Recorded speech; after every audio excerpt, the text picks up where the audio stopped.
ओम शांति।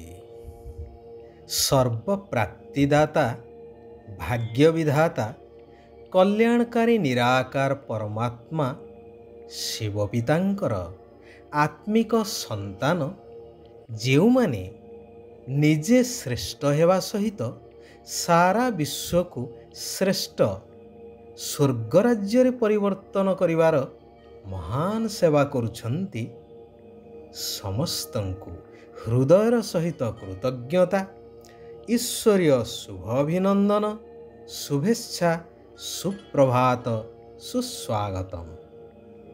कहा जाए श्रद्धावान लभयते ज्ञान, पुणी ज्ञानवान ही सर्वश्रेष्ठ अटंती।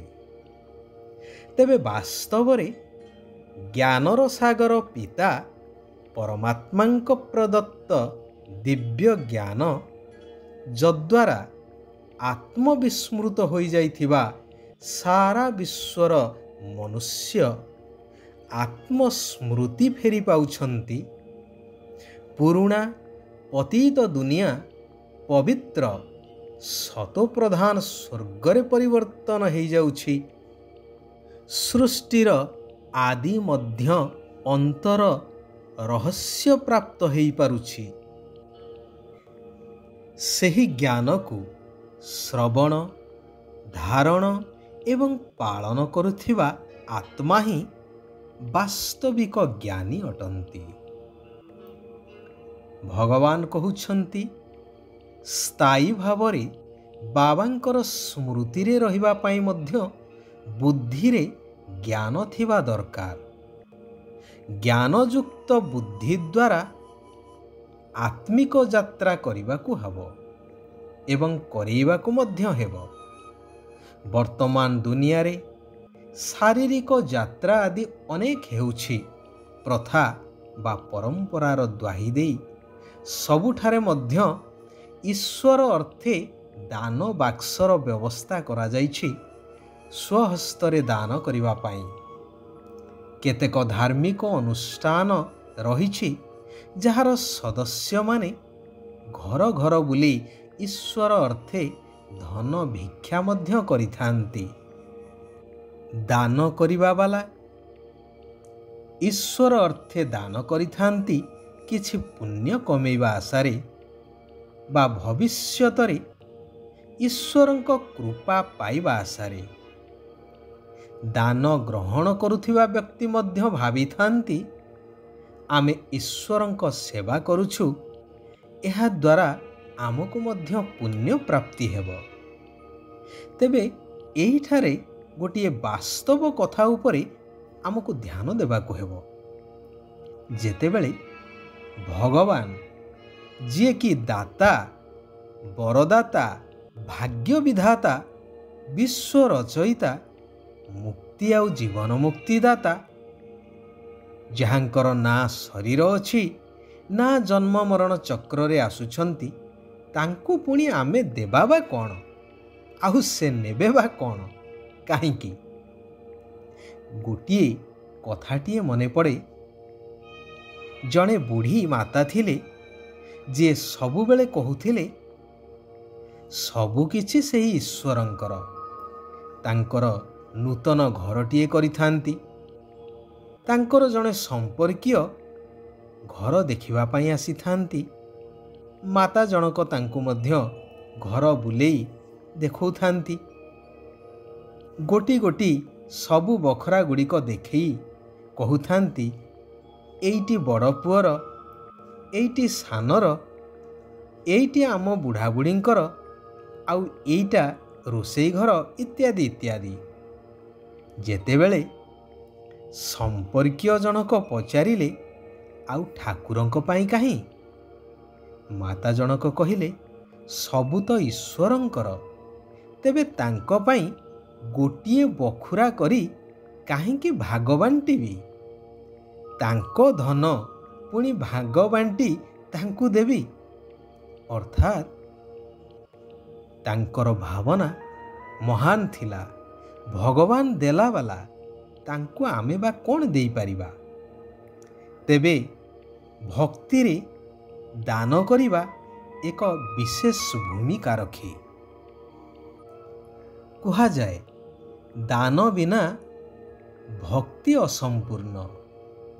ତେଣୁ ଭକ୍ତଟିଏ ତାର ସରଳ ହୃଦୟରେ ଭାବନାର ସହିତ ଦାନ କରିଥାଏ ଏବଂ ଭାବିଥାଏ ଏହା ଈଶ୍ୱରଙ୍କ ନିର୍ଦ୍ଦେଶ, ଆଉ ଈଶ୍ୱରଙ୍କ ପାଇଁ ହିଁ ମାନବ ସେବା ଅର୍ଥେ ବା ବିଶ୍ୱ ସେବା ଅର୍ଥେ ମୁଁ ଦାନ କରୁଛି।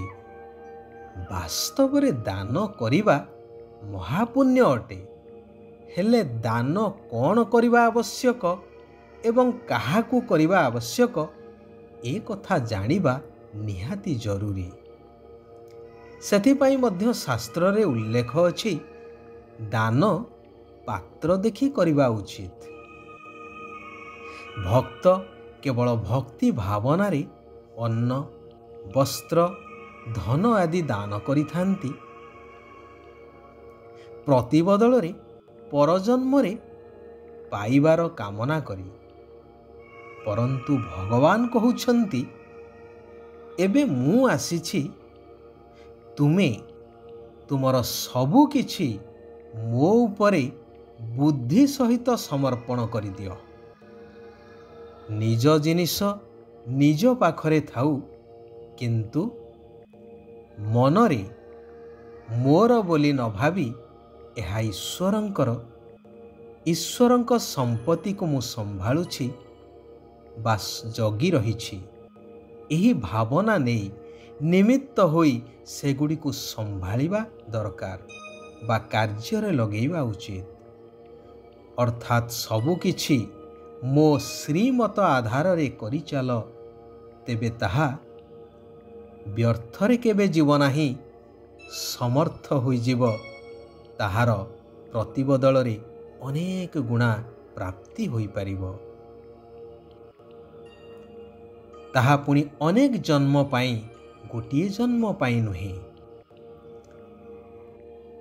ତୁମମାନଙ୍କର ଭାଗ୍ୟ ଖାତାରେ ତାହା ଜମା ହୋଇ ଚାଲିବ। କିନ୍ତୁ ମୁଁ ତୁମଠାରୁ ଗୋଟିଏ ଜିନିଷ ସମ୍ପୂର୍ଣ୍ଣ ନେଇଯିବାକୁ ଚାହୁଁଛି, ଯାହା ତୁମ ପାଖରେ ତୁମେ ରଖିବା ଉଚିତ ନୁହେଁ। ତାହା ହେଉଛି ତୁମର ସବୁଠୁ ଅଦରକାରୀ 5 ବିକାର ରୂପକ ଆବର୍ଜନା।